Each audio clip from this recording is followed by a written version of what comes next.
Hello, my name is Tanner Foley. This is a presentation on fiber length comparisons in fused filament fabrication of thermoplastics. The research study this presentation is reviewing is an investigation into 3D printing of fiber reinforced thermoplastics by Block, Langana, Yu, and Woods. The scope of this study was on the mechanical characteristics and printability of different fiber reinforcement methods for fused filament fabrication. The key question: will short fiber reinforcement provide the same mechanical benefits as continuous fiber reinforcement while maintaining print resolution of unfilled polymer? The experimental approach, the materials used were continuous fiber reinforced nylon and discontinuous microfiber reinforced nylon. Both were processed with an extrusion temperature of 260 degrees C. And the characterization tools adopted were optical microscopy for resolution, tensile testing, and flexural testing on dog bones for mechanical strength, and shear testing on a dog bone for shear strength. This longitudinal sample is for the microfiber reinforced process, and this indicates the tracks were printed in this direction. This crosshatch sample was for the shear testing of the microfiber reinforced nylon, and this racetrack rectangular bar was for the flexural testing or beam and bending testing, and the testing method was 3-point bending.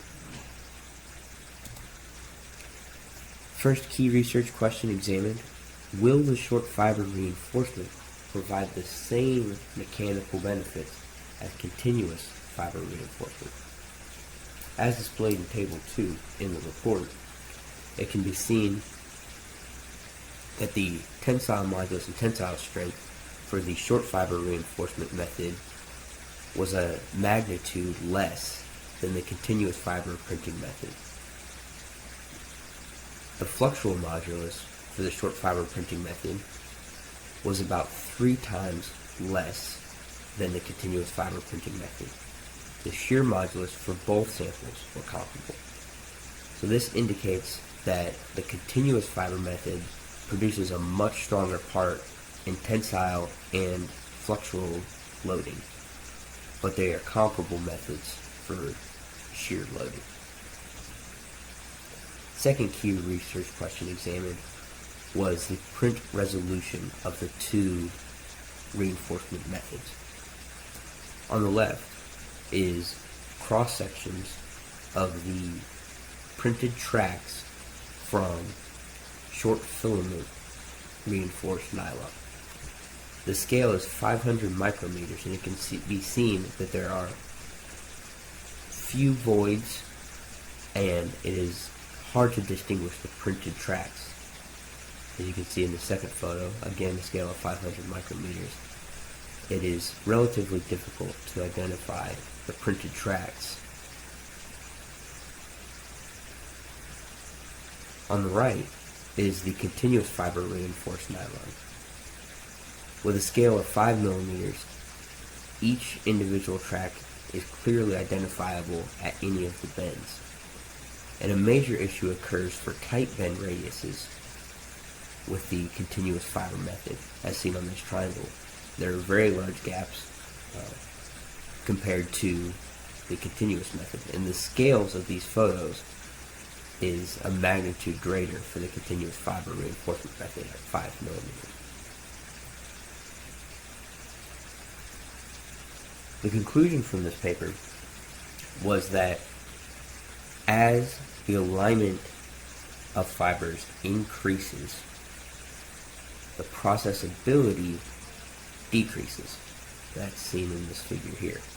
So as you go from short random whiskers to unaligned, highly aligned, and then continuously aligned fibers, the processability degrades rapidly.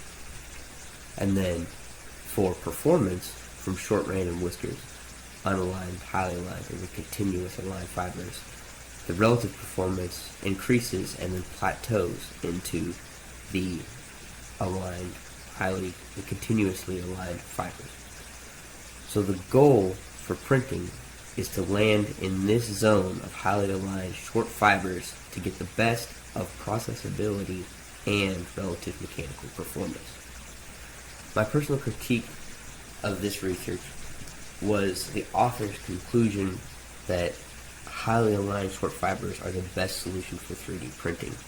And I think, as shown in the mechanical characteristics of the continuous fiber sample, that for different applications, that is a very viable solution if resolution is not required, but maximum mechanical performance is. For parts that require good printing resolution and some mechanical benefits, then the highly aligned short fibers is a more ideal process.